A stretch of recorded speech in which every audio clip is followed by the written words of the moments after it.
Muito boa tarde a todos e sejam bem-vindos a mais uma emissão da Antena Fuleiro, o programa do Clube de Rádio da Escola Básica Integrada da Ribeira Grande, nesta que é a 113ª edição, hoje neste sábado, 14 de novembro.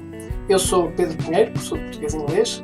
Eu sou o Nuno Avelar, professor de Matemática e Ciências. Eu sou a Carolina Batista de Sexto. Hoje é o Dia Nacional da Luta contra a Diabetes. Assim sendo, convidamos a nutricionista Carolina Moreira, do Centro de Saúde de Ribeira Grande, para nos vir falar um pouco sobre os problemas da diabetes, principalmente devido a uma alimentação incorreta, entre outros fatores, como, pois claro.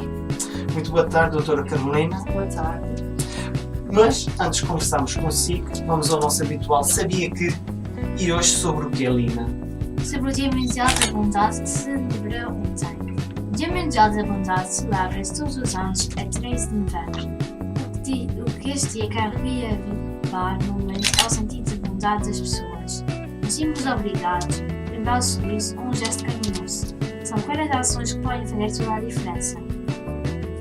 Neste dia, apela-se à paz das pessoas, colocando-se de lado por 24 horas as diferenças religiosas, fronteiriças e de raça, com o celebrar da bondade durante um dia, e espera-se que ensemblante as raízes para verificar a bondade durante o resto do ano. Em 1998 teve lugar em Tóquio a primeira conferência do Movimento Mundial pela Bondade. A Formiga no Carreiro, um original de Zeca Afonso, interpretado pelos Sitiados.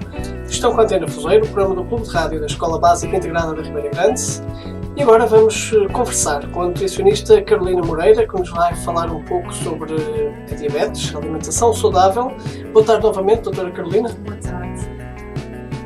Em termos gerais, a diabetes é uma doença que está relacionada com o excesso de açúcar no sangue. Pode explicar um pouco melhor como funciona a diabetes? Sim, é verdade que a diabetes está relacionada com a hiperglicemia, que é então o excesso de açúcar no sangue, neste caso a glicose, sendo esta a principal característica da doença. Portanto, em termos gerais, a diabetes é uma doença onde há uma alteração no metabolismo de hidratos de carbono. Os hidratos de carbono são nutrientes que se encontram presentes nos alimentos como o pão, as massas, o arroz, a batata, os cereais, a fruta e os laticínios, que o nosso organismo utiliza como principal fonte de energia. Após a sua ingestão, eles são digeridos e transformados em glicose, sendo esta depois absorvida para o sangue. Após ser absorvida, a glicose passa então para dentro das células, onde irá desempenhar as suas funções. Mas para que isto ocorra, é necessária a ação de uma hormona, a tal conhecida e chamada de insulina, que é então produzida pelo pâncreas. Ou seja, quando ingerimos hidratos de carbono, o pâncreas produz a quantidade certa de insulina para que a glicose possa passar da corrente sanguínea para o interior das células. Na diabetes, isto não acontece. Em pessoas diabéticas, o pâncreas produz pouca ou nenhuma quantidade de insulina, ou então a ação desta não é eficazmente reconhecida pelas células, que é chamada resistência à insulina. Como consequência, a glicose acumula-se em excesso no sangue, provocando então a hiperglicemia. Quais os fatores de risco que podem potenciar o aparecimento da diabetes?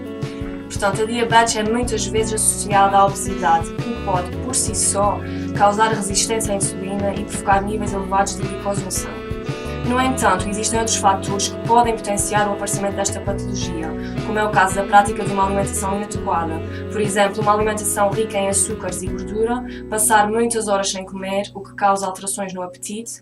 Portanto, a pessoa que passa mais de 3 horas sem comer entre cada refeição geralmente tem mais apetite na refeição seguinte e acaba por cometer excessos, principalmente na quantidade de hidratos de carbono, o que provoca grandes oscilações na glicemia, oscilações essas que, quando a longo prazo, podem desencadear a diabetes.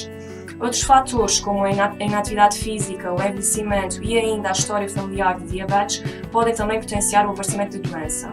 Portanto, a melhor forma de prevenção é a prática de uma alimentação saudável, isto é, comer todos os alimentos que estão representados na roda dos alimentos diariamente, nas quantidades certas, isto é, comer a maior quantidade os alimentos protetores, como é o caso da fruta e dos legumes, e em menor quantidade os restantes. Fazer cerca de 6 refeições diárias, não passando mais de 3 horas entre cada refeição, e também a prática de atividade física regular.